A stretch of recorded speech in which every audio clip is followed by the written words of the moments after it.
الحمدللہ رب العالمین والصلاة والسلام علی رسول الکریم، اما بعد۔ میرے عزیز ساتھیوں، السلام علیکم ورحمۃ اللہ وبرکاتہ۔ میری تقریر کا عنوان ہے ہجرت نبوی کا منظر۔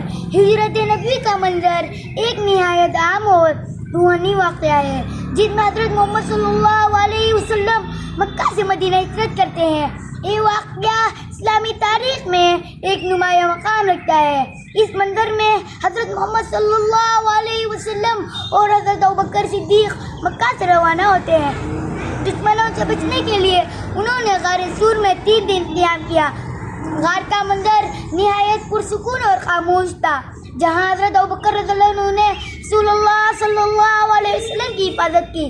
پھر اس کے بعد وہ دونوں ایک محفوظ راستے سے مدینہ کی طرف روانہ ہوئے۔ راستے میں حضرت محمد صلی اللہ علیہ وسلم کا سکون اور اعتماد اور حضرت ابوبکر رضی اللہ عنہ کا خلوص اور محبت قابل ذکر ہے۔ مدینہ پہنچتے وقت لوگوں نے بڑی محبت اور جوش سے آپ صلی اللہ علیہ وسلم کا استقبال کیا۔ یہ ہجرت نہ صرف اسلامی تاریخ کا ایک سنگ میل ہے بلکہ ایمان، قربانی اور محبت کا بھی ایک عظیم درس دیتے ہیں۔ وآخر دعوانا ان الحمدللہ رب العالمین۔